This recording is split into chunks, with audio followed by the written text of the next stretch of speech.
banywanyi ba Kazoza FM ijwi ryo kugwiza umwimbu bagenzi bakunzi ikiganiro cacu tugezeko ndabaramukije ndabaha ikaze ku kiganiro twabateguriye kuri uno munsi. Ikiganiro mumaze kumenyera mutegurirwa na Centre Multiculturel Allemand yo mu kigo ca kaminuza c'u Burundi, akaba ari jewe Paul ndayihereje ndakibashikiriza. Kuri uno munsi ndizera ko tuza gusozera ibintu tumaze igihe tuganira, twiga, twibukanya, twihweza ukugene mu kidagi babaza umwanya, igihe n'ingene batanga amasaha, ingene bavuga. Ico tutokwibagiza coco ngaho nuko hari uburyo bubiri bwo kubaza. Oya, uburyo bwo kubaza ni bumwe, mugabo uburyo bwo kwishura nibwo butandukanye, ni bubiri. Kubaza ibyungane rimwe avec sa variante. Ikibazo ni ca kindi wie spät ist es canke wie viel Uhr ist es. Ugiye gutanga inyishu canke ugiye guhabwa inyishu y'ikibazo, intango y'inyishu iryungane ni yayindi isi bagaca bavuga. Ivyo turavyibuka neza, bikavana rero ukuntu uza kubyumva canke ingene uza kubivuga naho ubikubarije abikubari aho muba muri, kuko niyo mwahurira kwishura canke mukaba muri ku kazi, sico kimwe nuko wewe ufata ijambo ukaje gutanga information kuvyerekeye umwanya. Ufata ijambo urishikiriza mwisamirizi canke mu mbonesha kure, aho uza kuvuga officiellement, ahandi haba uri kumwe n'urunganwe, uri kumwe n'abagenzi, uza kuvuga de la manière la plus inofficielle ibaho. Aha naho twarabonye mu ntambwe zitandukanye bivanye n'igihe umuntu abaza isaha, n'igihe umuntu abwirizwa kuvuga iyo saha. Igihe ari pile biroroshe, de façon inofficielle ni kuva kuri rimwe 1 gushika kuri 12. Rero bizoba kwa kundi es ist 1, es ist 10, es ist 11, es ist 12. Niyo 12 yarenga bigashika kuri isaha y'indwi, ucuhera kuri es ist 1 saa munani, es ist 2 isaha 16, es ist 6. Rero ngaha inofficiellement ni kuva kuri rimwe gushika kuri 10. C'est important de savoir. Kuko dusha tubibona officiellement hoho ni kuva kuri rimwe gushika kuri 24 kandi bivuga kundi. Twarabonye yuko igihe isaha ari pile biroroshe uvuga ko hagena imigezi. Es ist 1, es ist 7, es ist 10. Niyo yaba irenze ku minota 15 canke ibura 15 pour être l'heure pile, ukoresha une notion, une expression yitwa viertel. Viertel ni un quart de temps. Le temps est 60 minutes. Donc un quart ni 15 minutes. Ni un quart de 60. Muri ico gihe es ist Viertel nach. Es ist Viertel nach 10. Es ist Viertel nach 11. Es ist Viertel nach 12. Change, es ist Viertel vor 7. Es ist Viertel vor 8.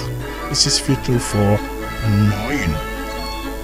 Niyo yaba igeze kuri au lieu de folle heure pile, ikaba igeze kuri akanuze kajya kare kageze kuri 6. Ni 30 minutes. tugeze kuri semi parcours. Ukoresha l'expression halb. Voller ni vya biharuro 7, 8, 9. Ari un quart ni viertel vor canke na tugeze kuri la moitié ni halb. Mugabo ngaha nukumenya kibuka ari nka saa mbiri n'inusu ni viertel, nee, es ist halb 3. Es ist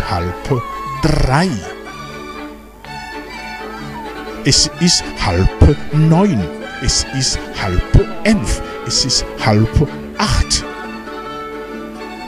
Muri ico gihe uhanga amaso l'heure supérieure. Ahandi twabonye ni gihe mu by'ukuri par rapport à l'heure pile abari utunota munsi ya 4, munsi ya 5 imbere yuko l'heure pile ishika. Akarorero naka ni 8h 1 minute ya heure pile irengewe n'umunota umwe. Ukoresha ikintu bica es ist kurz. Es ist kurz nach, bien sûr, 8. Es ist kurz nach. Kurz ni court, ni ukuvuga ni umwanya muto cyane urenze ko par rapport à l'heure fixe qui est 8 heures. Es ist kurz nach 8. Ni ya saha saa yine irenze ko iminota ine nayo nyene ni mike, ni kurz. Kurz nach ya yindi irenze ko. Es ist kurz nach 8, es ist kurz nach 9. Naho ni isaha 12 n'iminota 56.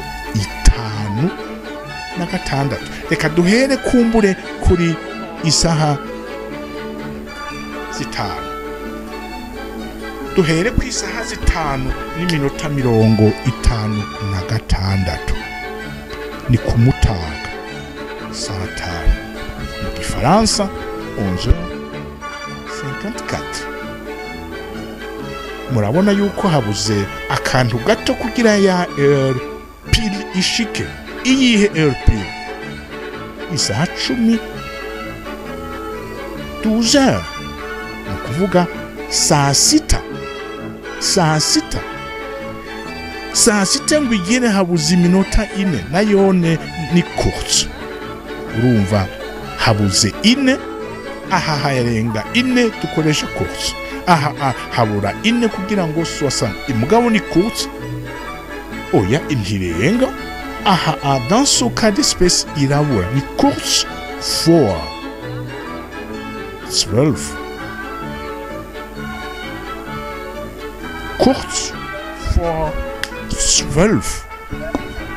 Ni ukuvuga iki? Habuza akanya gato kurz kugira ngo isaha 6 zo kumutaga zigere. Canke es ist gleich. Es ist gleich, mugabo nta vor, nta narijako, ni es ist gleich 12. Ni ukuvuga iki? Es ist gleich mukanya gato ni saa 3, mukanya gato ni saa 2, mukanya gato ni saa. Ukoresha kurz vor 12 canke es ist gleich vor. Reka tuje ku mugoroba naho turabe akarorero. Ni ku mugoroba ni 18h59. 18h59. Habuza akanya gato. Habuza umunota umwe kugira ngo ya heure fixe ya heure pile ishike. Iyo heure pile nayo ni 19h. Ni 19h. Reka turabe mu Kirundi. 18h59 ni ku mugoroba. Ni isaha 12 zirenze ko iminota 59. Nukuvuga iki? Habuza akanya gato isase umunota umwe kugira ngo nompa isaha 12 me kugira ngo saa moya y'ijoro igere. Rero kurz wa mwanya mutonya ni kurz ibura fois saa moya 19 ni saa moya yo ku mugoroba. Fois es ist kurz vor 1 saa moya.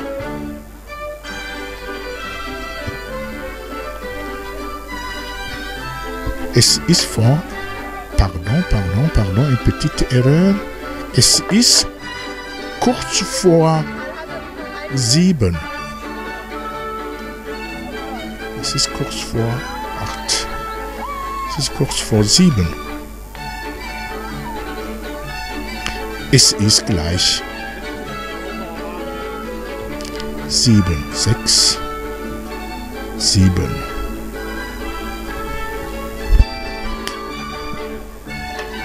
Voilà. Es ist kurz vor 7, habuza akanya gato ngo saa moya igere. Saa moya ni 19h du soir. Aha habuza akanya gato kugira ngo saa moya igere. Nibi rero twabonye na nifuje ko duheraheza imbere yo gutandukira ikindi gice. Mugaye imbere yaho twibukanye yuko ku masaha ari n'iminota, tuvuge saa 2 n'iminota 20, saa 2 n'iminota 20, kuvuga 8h20. Ushobora kubivuga de deux manières différentes. Ufatiye iminota irenga ukayishira après saa 2. Es ist 20. Es ist 20 irenga nach 8, nach 2.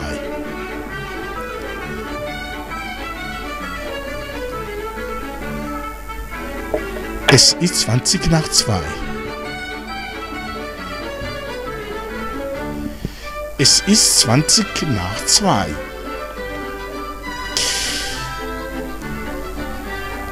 Canke ushobora kubibona ukabisoma par rapport ya l'heure qui va venir, par rapport ya halb. Halb turavyibuka ni 30. Donc ni 30 moins 20 hasigara 10. Donc es ist 10 vor ibura. Es ist 10 vor halb. C'est pas halb 8. Oya, ni l'heure supérieure, no kuvuga 9h, no kuvugi halb 3.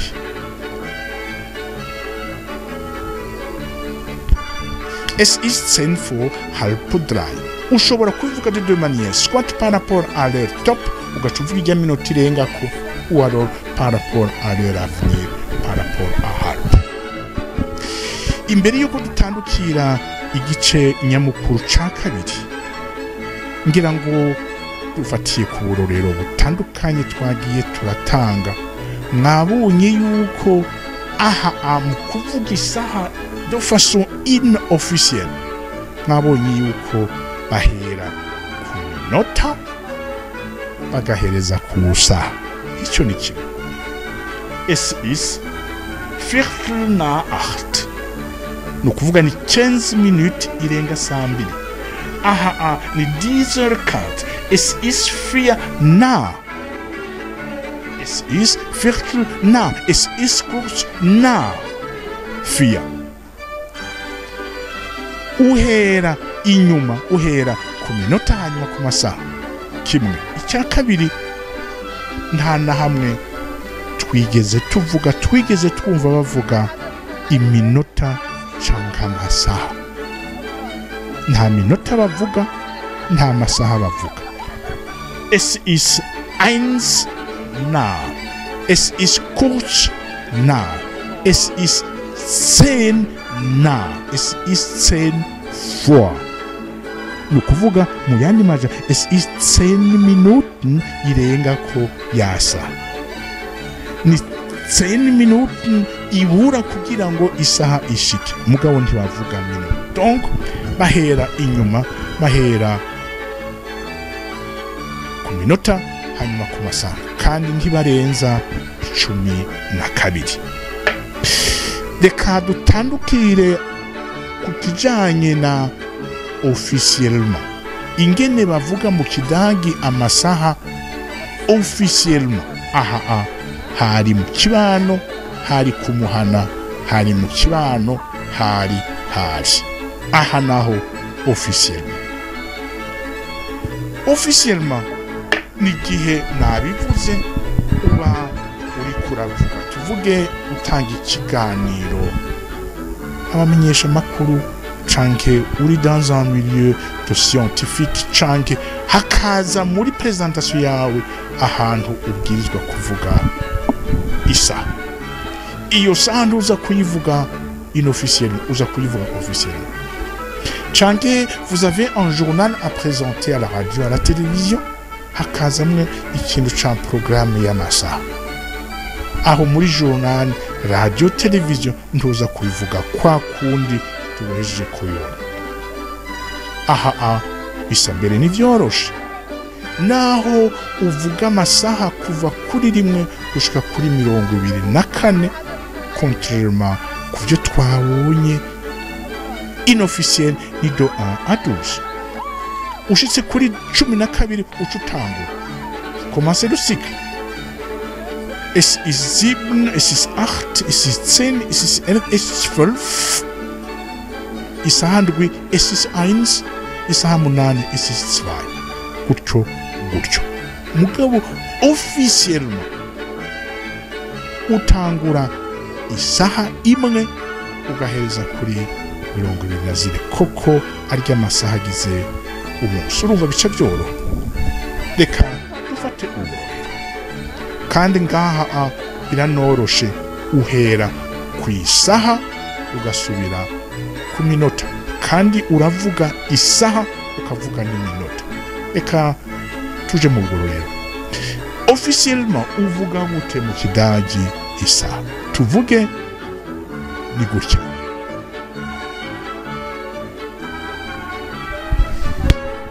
isaha igeza aha 8h10. Umuntu arakubajije ati mbabarira, mbe mushobora kumbwira isaha zingahe? Inyishu, ikibazo ni kwa kundi, wie spät ist es? Wie viele Uhr ist es? Intango y'inyishu ni ya yindi, quelle que soit la formulation de la question. Tuvyibukanye, 2 variantes pour dire la même chose. Wie spät ist es? Wie viele Uhr ist es? Intango ni imwe, es ist. Turi muri officiel. Tugeza 8h10. Es ist wie viel ist es? Es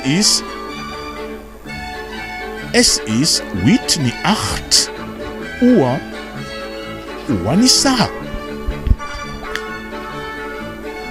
Es ist 8 Uhr und 10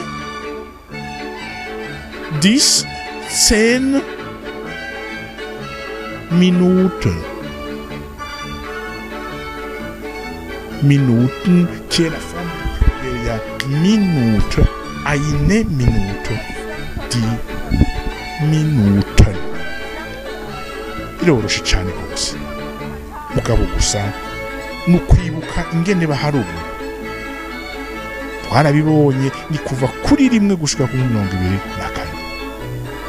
Akarorero 8h10. Wie spät ist es? Es ist 8 Uhr und 10 Minuten. Urashobora kwihoza iki gihereza canke ukakivuga nta kosa uzoba ukoze, ukacandika nta kosa uzoba ubukoze. Mugabo naho utokivuga nta kosa uzoba wakoze. Es ist 8:10 Uhr. Dufate ni 11h30.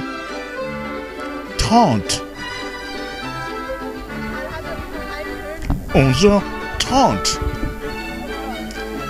Ngaha méfiez-vous, ndimuhave mugaruka kuri halp ngo ni kubera 30 minutes. Oya, turi muri officiel. Umenye ko ufise quelque chose officiellement à présenter. Ngaha es ist 11 niki 11. Es ist 11 Uhr encore, Uhr qui revient. Il est 11h und 30. 30 urashobora kugeza ngaho canke shirako minuten nta kosa uzoba ukoze. Und 30 Minuten.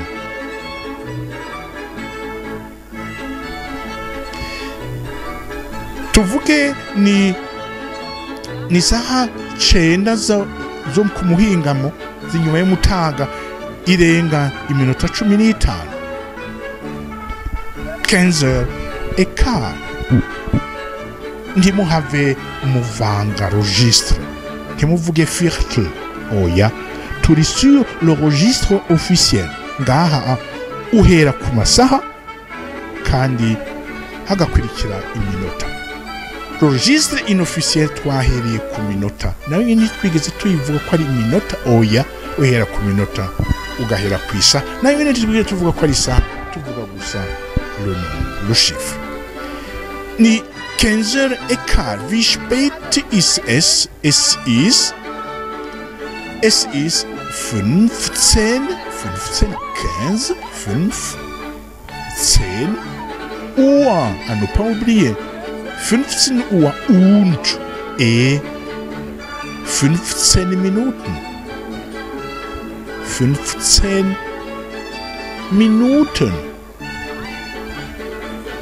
Encore une fois ngaha minuten canke ukayandika ukayivuga nta kosa uzobukoze.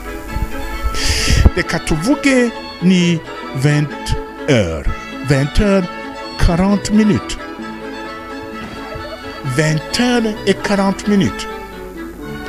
Ngaha ni uhera ku masaha ni 20h.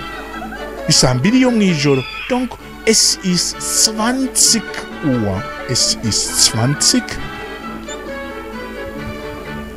Es ist 20 Uhr und 40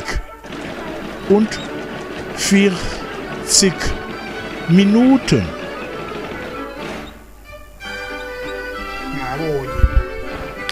Le principe ni yayindi.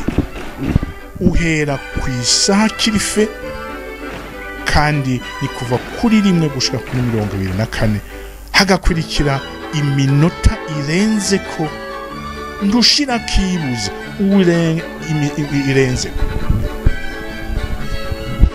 Ufate 22h50. Ile saa yine y'ijoro irenga iminota 50 canke iminota 10 ibura saa 5 y'ijoro. Mu kidagi au registre officiel ni es ist isaha 22 Uhr. Es ist 22 Uhr und 50 Minuten. Reka tugere minuit 24h 00. Wie spät ist es? Es ist 24 Uhr. Es ist 24 annehmen. 24 Uhr. Un point. Entre. Turahejeje kubona ubudasa mu kuvuga amasaha mu kidagi bivanye n'uwo muvugana naho mubivugira. Ikintu twoshobora kuvuga hamwe dusozera iki cigwa nuko bisa n'ivyoroshe le registre officiel, cyane cyane ku bantu nka twebwe twamenyereye kuvuga ibijanye n'amasaha, dusoma twandika amasaha cyane cyane tuyavuga duhera ni saa moya ibura, ni saa moya irenga iminota. Mu kidagi officiellement uhera de l'heure aux minutes. Donc vous lisez comme ça s'écrit de la gauche à la droite. Kandi ni de 1 à 24.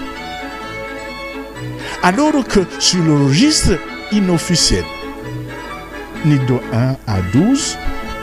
Mu gusoma ubivuga uhera ku minota nayo nutavuga ugahereza kusa nayo nutavuga. Ntuvuga ngo iminota ingana gutyo ibura canke irenga amasaha gutyo, ntuvuga. Es ist 16 nach. Es ist 16 nach 8. Es ist 16 vor 9. 16 sinigeze mvuga minuten. 9 sinigeze mvuga isaha.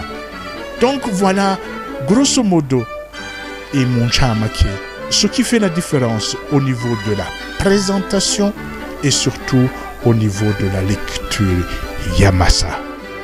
Bivana naho umuntu ari, n'uwo muntu aba ariko avugana, kandi biratandukanye kuko officiellement biroroshe cyane gose usoma nk'uko twebwe dusanzwe tubivuga uhera ku masaha ugasubira uhereza ku minota.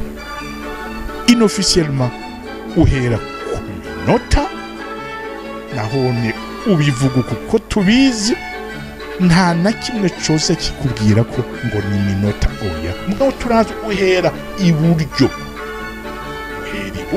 uje ibubamfu ni minota ukaja ku masaha, kandi ntuvuga iyo minota, ntuvuga nayo masaha. Reka dusozerere ngaha iki kiganiro cabaye kirekire kijanye n'ukungena abadagi basoma, bavuga, bandika ibijanye n'amasaha.